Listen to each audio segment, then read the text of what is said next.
Halo,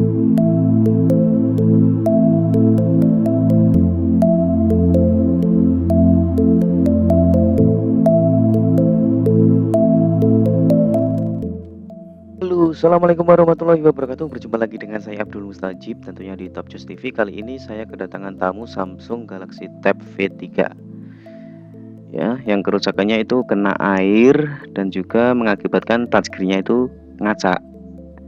Ya, touchscreen yang ngacak, kita siapkan dulu alat-alatnya. Ini ada alat bantu lagi untuk openingnya. Oke, terus ada apa lagi? Kita siapkan juga pinset, mungkin nanti bisa terpakai. Dan juga jangan lupa blowernya itu. Blowernya kita set suhunya kalau di saya sekitar ya kurang dari 200 derajat ya. Wush, blower yang nggak sengaja saya arahkan ke kamera ya kawan-kawan. Jadi anginnya 2. Kita set ke anginnya 2 dan juga sekitar 200 derajat itu. Tapi jangan terlalu nempel ya teman-teman, kita lingkarkan kayak gitu supaya panas dan bisa lemnya itu bisa terlepas ya.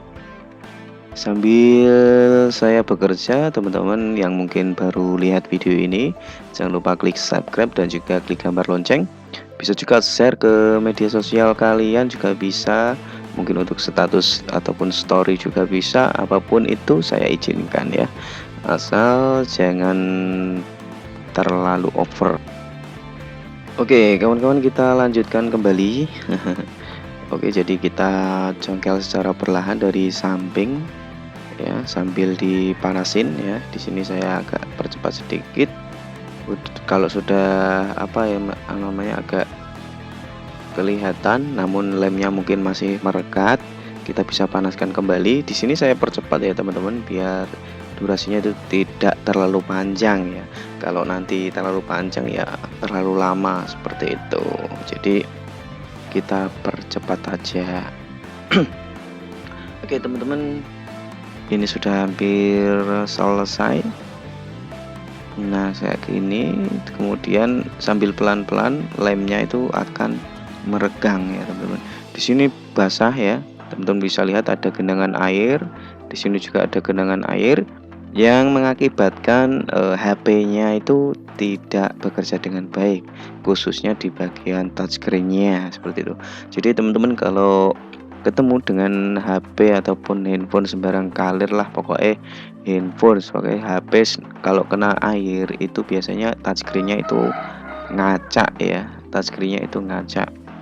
Saya belum coba kalau HP yang katanya itu tahan air, dimasukkan ke air kemudian dipakai itu touchscreen-nya itu ngacak, itu saya belum tahu ya karena belum coba. Tapi ya mestinya harusnya ngacak ya, karena air itu kan bisa mengalirkan apa ya, kayak sedikit listrik lah itu. Jadi mungkin harus diusap dulu baru nanti pakai lagi kalau yang mungkin HP bisa tahan air ya kayak gitu. Di sini kita lepas semuanya ya, mesin-mesinnya itu kita lepas dan juga kita bersihkan, bisa menggunakan blower juga untuk menghangatkan mesinnya supaya tidak terjadi korosi ya teman-teman. Jadi kalau teman-teman mungkin punya handphone supaya tidak korosi karena mungkin habis kena air hujan ataupun yang lainnya, itu bisa menggunakan cara seperti saya ini yang saya buat videonya.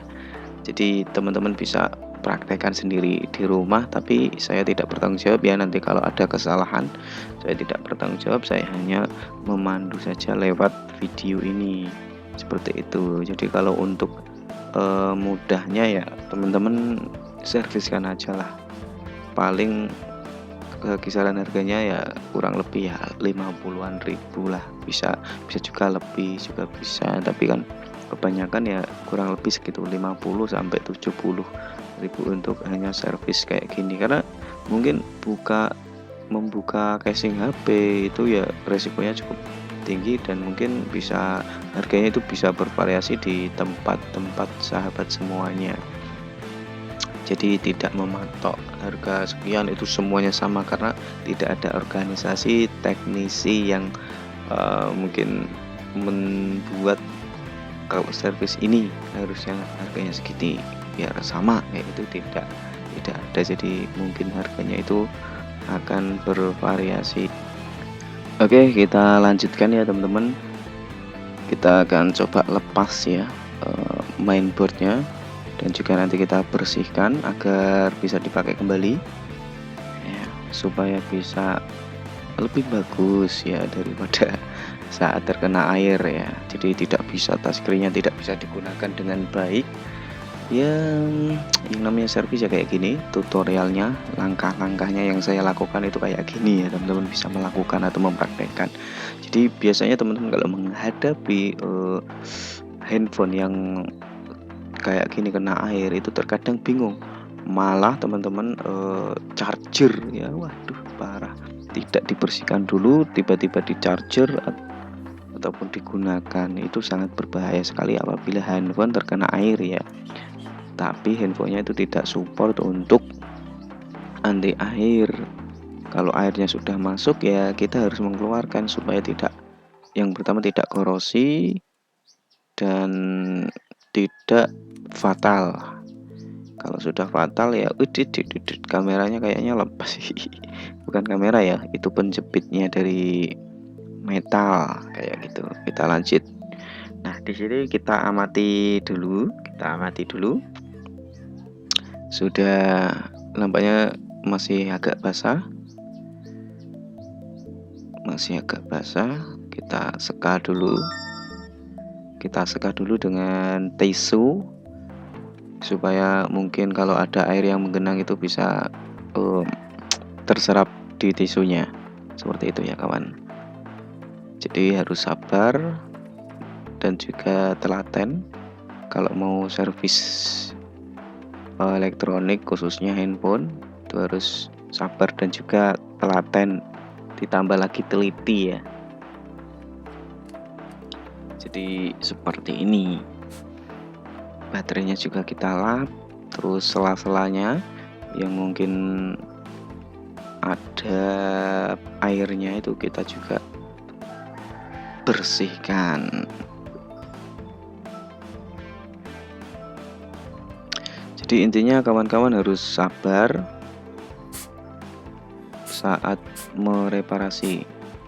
Di sini saya coba tiup ya, karena di dalamnya itu ada air yang menempel tidak mau keluar di daerah apa ya, casing ya, casing frame-nya.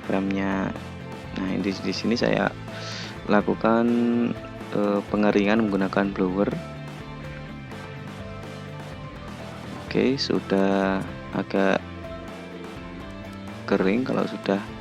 Kalau dirasa belum cukup, kita perlu membuka kalengnya yang menutupi komponennya itu bisa kita buka.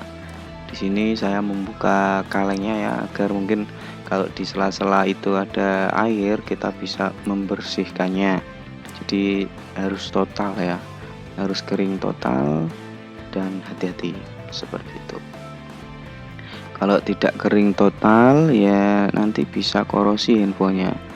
Nah, saat korosi itu bisa putus jalur. Kalau udah putus jalur itu nyarinya ruwet sekali ya, karena kita harus ngurutin jalur satu persatu dan jalurnya itu kecil. Kita butuh skematiknya, jalur ini ketemu mana, jalur itu ketemu mana, seperti itu ya kawan-kawan. Jadi kita daripada mengalami itu, lebih baik kita bersihkan saat belum emergency, sebelum darurat, seperti itu. Oke, tetap saya bersihkan, santai saja. Untuk membersihkan bisa pakai hair dryer juga bisa ya, untuk hanya sekedar membersihkan PCB dari air itu pakai hair dryer gitu bisa. Tapi di sini kan saya punyanya blower ya. Tapi tentunya blowernya di setting suhu yang rendah, bukan suhu yang tinggi, nanti bisa melepuh tangannya karena kita megang PCB-nya. Oke, selanjutnya kita angin-angini atau kita blower sedikit untuk daerah sini yang mungkin ada sela-selanya ada airnya, kita blower sedikit kayak gini.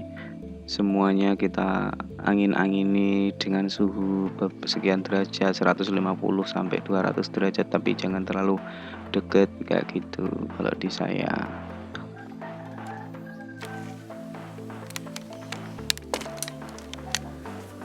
Oke teman-teman, di sini sesi terakhir ya, karena saya ingin mengeringkan, saya masukkan ke alat ini ya, dengan suhu sekitar 75 kalau saya, sampai bisa kering dengan sempurna.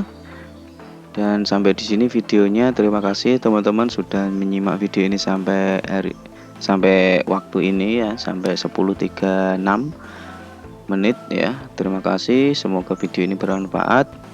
Saya akhiri, wassalamualaikum warahmatullahi wabarakatuh ya. Jadi teman-teman, kalau videonya tidak tuntas, tidak sampai penjajalan itu, mungkin kalau sampai segini itu pasti bisa nyala ya, karena kerusakannya hanya touchscreen-nya. Oke, see you.